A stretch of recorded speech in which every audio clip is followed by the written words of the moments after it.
So, my apologies in advance if you're here for a talk on replaced by fee rate, because I talked to organizers and they thought this could be a more interesting topic, especially given current, political events. And but I will go mention replaced by fee rate towards the end, and there are some interesting things I can go say about that. But mainly what I want to talk about is more generally, how do you change mempool policies when people don't like you? Because, if you're Peter Wool, it's very easy. But if you're Peter Todd and don't have the extra I in your name, it's not so easy.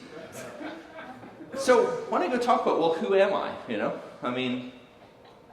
I'm not going to introduce myself. I'll let Twitter introduce myself. So apparently I'm a Nazi Zionist who does not belong in Bitcoin.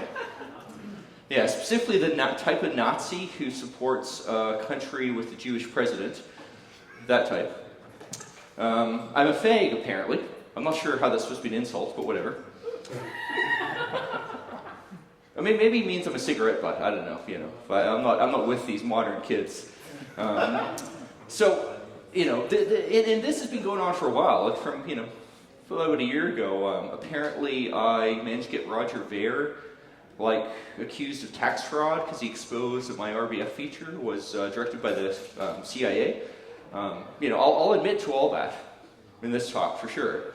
I'm actually going to talk about funding mempool policy changes later, and CIA is definitely up there. But and I gotta admit, this next one really hurts. It's it really cuts the core of the most ugly thing you could ever accuse someone of being. Apparently, I'm a Democrat. Do we really need to discuss his reputation further at this point? I don't know. So obviously, if you're me, with the entire world hating you for being a Democrat, how do you change mempool policy? Well, I would go say, if you're going to make a mempool policy change, there's a couple things you need. Some of these things are more optional than others. But, most part they're all needed in some way. You need working code, you need peering. Because remember, if you actually got here early, Gloria was talking about how mempools work and so on. Obviously mempools are really ways of passing data around. So somehow you need to go have peers to actually pass that data around. Now you do need demand, because if people aren't making the transactions that are made possible by your mempool policy change, who really cares? It frankly becomes completely irrelevant. And demand, depending on how you make a change, could be a chicken and egg scenario.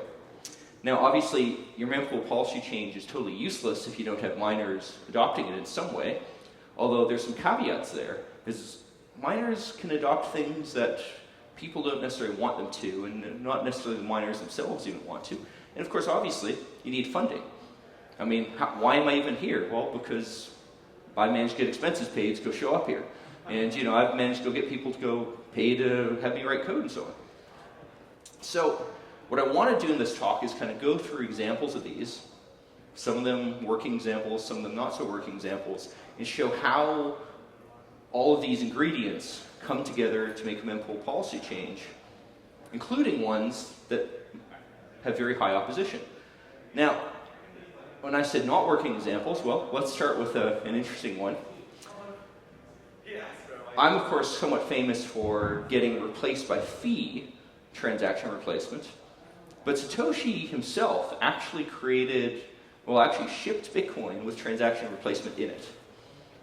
And this version of transaction replacement was very interesting because it works based on the end sequence field of transactions. If you increase the end sequence field, the transaction could be replaced. Now, recall that the end sequence field is 32 bits. So, can you suggest a problem with this? Right? What goes wrong if you can replace something based purely on a field with 32 bits? Overflow. Well, okay, overflow, you're nearly there, but what specifically about it? No commitment, no enforcement. Okay, there's no enforcement, but it's mempools, right? It's what's a simpler one? You can do it an insane amount of times. There you go, right? Multiply, say even a small transaction, 200 bytes times 4 billion, and you're just going to use up all the network bandwidth. Simple as that. Satoshi turned this off for pretty obvious reasons. And Mike Hearn, way back in 2013, actually proposed to turn this back on. Of course, this got rejected, but notably, like even if Mike Hearn had tried to like run his own nodes, this still wouldn't work. You know, and there you go. First principle. It has to actually work. Now, Satoshi, interestingly enough, as far as I know, is the first person to propose replaced by fee, which just does the obvious thing of saying, well, if you want to do a replacement, you will pay more. And this was way back in 2010. Replaced by fee actually works. In fact, it works so well that HBO did a documentary about it.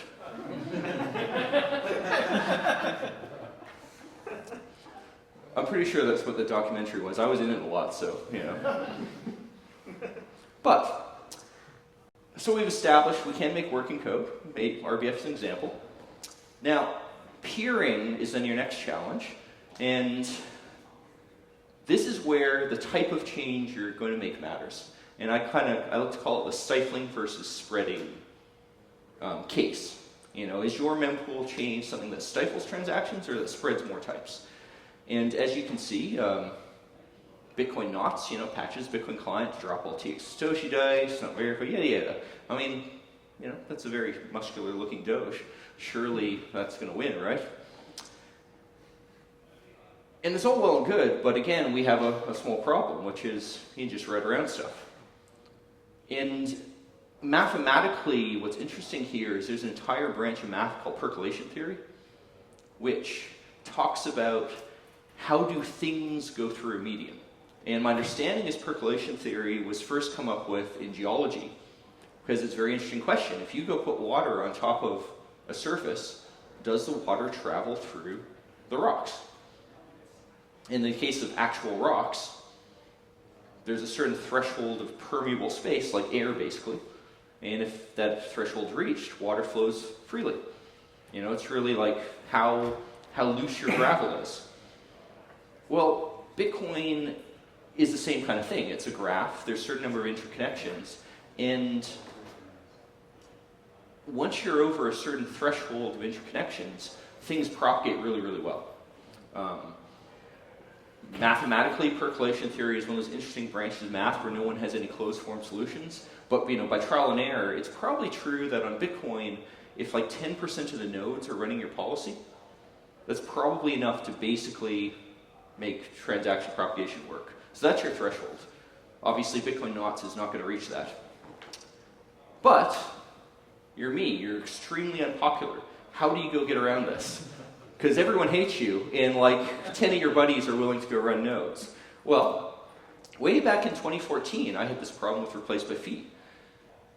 And back then, there was only one type of replace by fee. It would work at all transactions. There wasn't this opt-out BIP 125 bullshit. So I wrote code that was a fork of Bitcoin Core and included code that would preferentially peer with other replace by fee nodes. So in Bitcoin, nodes go and advertise themselves. They advertise their IP addresses, but they also advertise what services they offer. It's called the service bits. And my code set a specific RBF service bit and then ensured that at least, I forget, what does it say? Yeah, 8 outgoing yet. In this particular case, it's tried to make 8 outgoing connections to other replaced by fee supporting nodes. Well, what does this do? Well, the percolation threshold is suddenly kind of not really relevant because you're guaranteed, I'll get back to asterisk that, I'll get back to that in a second. You're basically guaranteed to have enough peers who respect your policy to make it all work. Now, that's all well and good. You may also, depending on what you're doing, may want to artificially boost this too. But for most types of changes where there's demand from miners and demand from people who want to make the type of transactions, this approach works really well. And this type of fork, I've maintained these on and off since literally 2014. It was only recently that I finally deleted the code to do RBF advertising because finally Mempool full RBF equals 1. Nice and well. So, next thing we want to get into. Well, about demand. Now, What sort of people have a demand for making transactions that are blocked by filters? Oh yeah, no one. Again, your demand problem is kind of hard when you're trying to stifle things. But full RBF, though, this was an interesting case because, you know, transaction replacements, even really far back, had organic demand. One reason they had organic demand was that sometimes people would just double spend their money for a variety of reasons. You know, maybe it's because their first fee rate was too low. And even back in the early days, the moment like mempool demand became high enough that fees weren't perpetually like the minimum, occasionally this would happen. And occasionally people would manually double spend their funds. There's also demand in the sense that people would have coins stolen and like the thieves could, in theory at least, battle each other. But it took a while to like really, you know, really see a lot of that. The thing that I think really pushed RBF, specifically full RBF, was ordinals. Because a lot of these ordinal, inscription, BRC20, whatever protocols, they had the ability to do auctions. And it's a neat, like it's a neat example of Bitcoin actually having something kind of complex, which is in Bitcoin, of course, you can sign an output with Sighash single. That's saying, I only care that this output is being spent and that this input is being spent and this output exists. And I hope I don't get this wrong. And if you sign with anyone can pay, other people can then also add inputs. And since you sign with single, you only care about the one output. Other people can add outputs too. Which means if you have a protocol where you sign saying, I want to sell this, and I want this thing created, now you can, in a somewhat trustlessly way, transfer an asset to someone else. Right? You create your part of it, you give the half transaction to them, they go pay the money, and it all works out. So that's cool, but the catch there is the moment this is in the mempool, other people can look at that transaction and say, you know what, I could make more money putting my own output there and with a different price. You know, because the first person, say, underbid. And now you have a war of transaction replacements. You know, you go do a sale, I go see it, I go bid a higher price, back and forth over and over again. And obviously, if you can turn replacement off, well, surely somebody's going to say, fuck this, I'm going to do replacement anyway. Thus, you get full RBF, and now you get people having demand. You know, be it all these native transactions, spending enormous amounts of money on full RBF replacements. Now, in between that, something I did was I run open timestamps calendars. So, long story short, it's a timestamping service, and it needs to create transactions periodically. And I modified my open timestamps calendars to use full RBF for the replacements. And I happened to do this when fees were fairly low, like just high enough that sometimes a replacement would be needed. So I kind of bootstrapped demand there. And something else I did was, for a while, I changed the calendars to make the full RBF replacement very expensive. All right, it would pay like $200 in fees. So there's this constant examples of, hey, you know, you could have made another $200. And that was enough to eventually convince Luxor to turn on full RBF, in part because the guys behind it happened to go hate the people who were against full RBF. But, you know, it was part of bootstrapping demand. So, op return, of course, is an interesting debate. And I think this is another example of bootstrapping demand. You know, we currently in Bitcoin Core have this limit. There's a small subset of people who think this is dumb. And the story here is kind of complex because data in op return is more expensive than putting witness space. Right? It's like 4 times more expensive. But because it's being turned into a political issue, tons of people have been creating op return transactions, most often with other people who hate unlimited op returns and love filters, most often with their tweets, just to go show that you can in fact get this stuff mined. That is legit demand. And also recently, someone did some bizarre BRC20 token, whatever sale, specifically through the op return bot for advertising, and apparently they 4x their investment. It's, yeah. Which is another point I want to get to, which is a lot of mempool policy for things like this are actually, it's really about marketing, all right? Go ask yourself, how did ordinals become popular? Because remember, ordinals themselves are just this kind of bullshit, boring coin collector's idea of assigning numbers to satoshis. Frankly, it's a stupid idea. Only a tiny number of coin collectors give a shit about this bullshit. But they came up with a clever idea of making inscriptions and making Luke Jr. angry. And suddenly they got a ton of free advertising.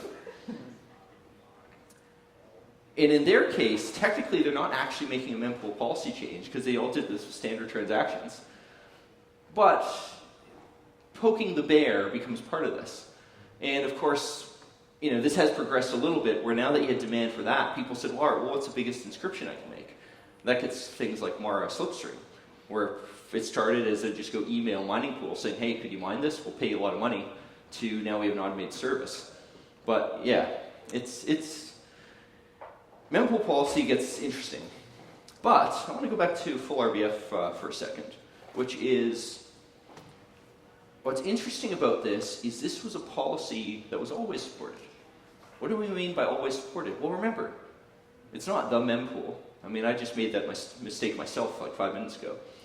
It's the mempools. Every node has different mempool, and they're certainly not always going to be in sync. So with full RBF, since this is just transaction replacement, replacing one standard transaction with another standard transaction, even though no one, when I started this, supported replaced by fee, I immediately had some miner support, because not all miners are going to have the exact same transactions. And that meant from day zero, full RBF transactions did work. I didn't actually need to get miners on board immediately.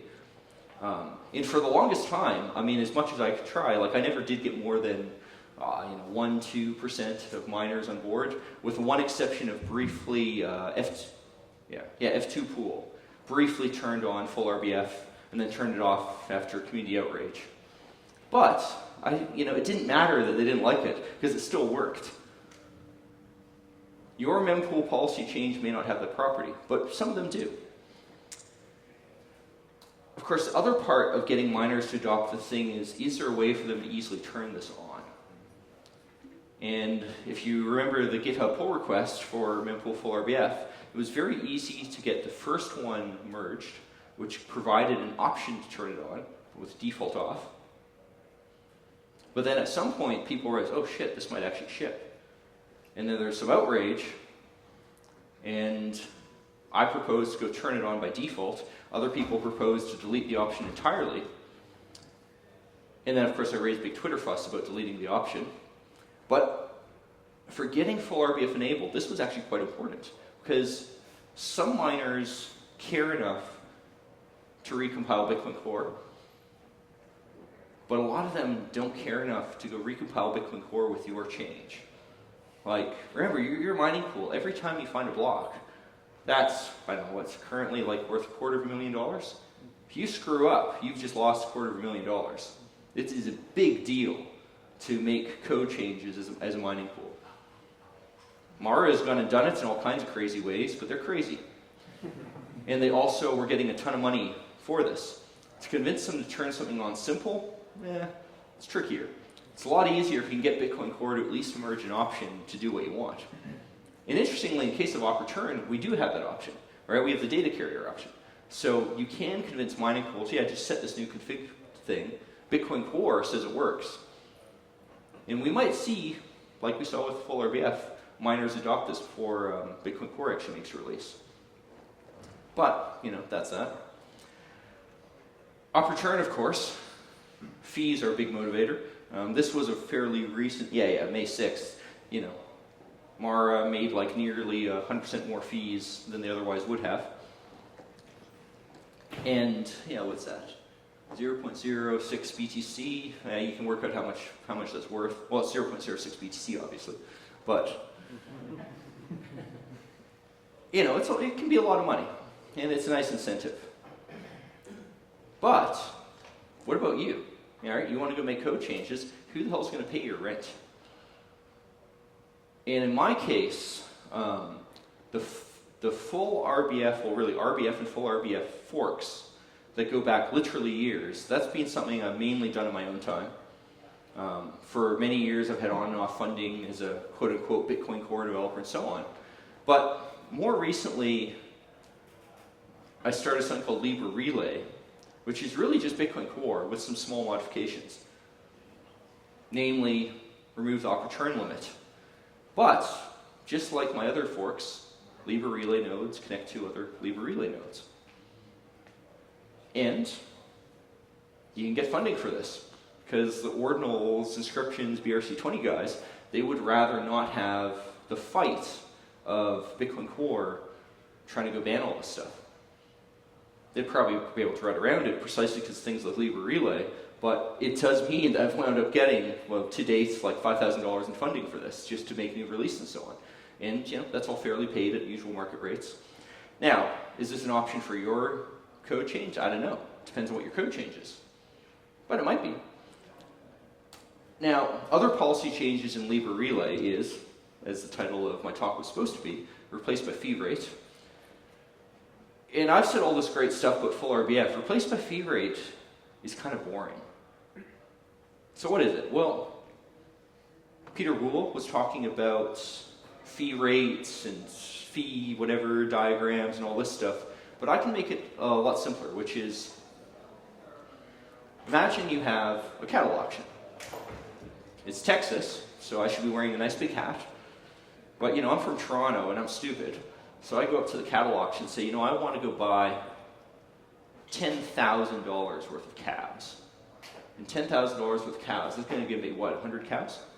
Yeah, I think 100 cows, that sounds about right. Now, I'm going to get laughed out of the room because that's not enough money per cow. But, once they go whisper in my ear saying, you're a fucking idiot, or maybe they'll just yell at me, say, all right, sorry. All right, I'm going to buy one cow for $1,000. All right? That seems like a fair price. In Bitcoin Core, my second bid would get rejected because I went from 10,000 to 1,000. It doesn't matter that no one's ever going to accept my 10,000 bid. It's completely uneconomical. It'll just get rejected.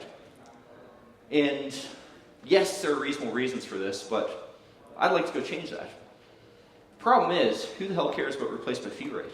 L2 protocols do. And L2 protocols,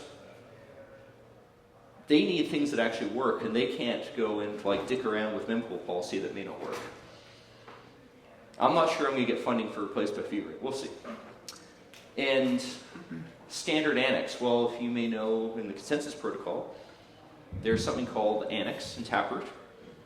You can go put data in it. Obviously, people might be interested in that. Finally, some bit of politics. One way you can get your mempool policy change over the line is get enough people to use it that compact block propagation slows down. This was the thing that got Bitcoin Core to go from mempool full RBF equals 0 to mempool full RBF equals 1. Nice bit of politics there. Once you get to that point, you win. But, my last slide. Can my approach survive the coming filtering wars? Remember, I was talking about advertising, right? Preferential peering by in-service bit advertising.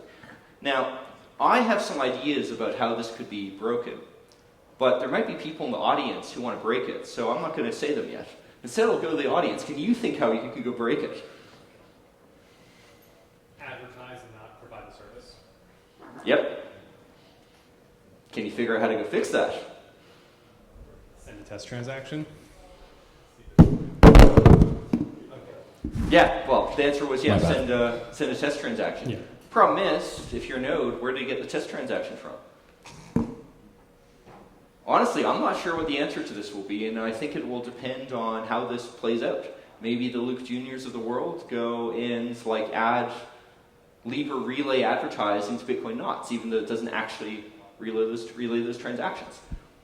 Well, Bitcoin Core has this problem in general, which it solves to an extent by assuming that IP addresses are a scarce resource, and it'll split the IP address space into buckets, basically, try to connect to different nodes and different buckets. Now, if I have enough people running Libra Relay, that's probably good enough to work. But if it doesn't, of course, I can start doing things like running hyper-connected nodes with hundreds of peers, thousands of peers. But yeah, I honestly don't know how this will play out. Certainly one way it could play out is I just run a Libra Relay service and I just accept transactions, but now we're pretty centralized, so I don't know. I guess we will go find out. With that, thank you. Yeah, questions? Questions? Good, I explained everything. Thank you, Peter Todd.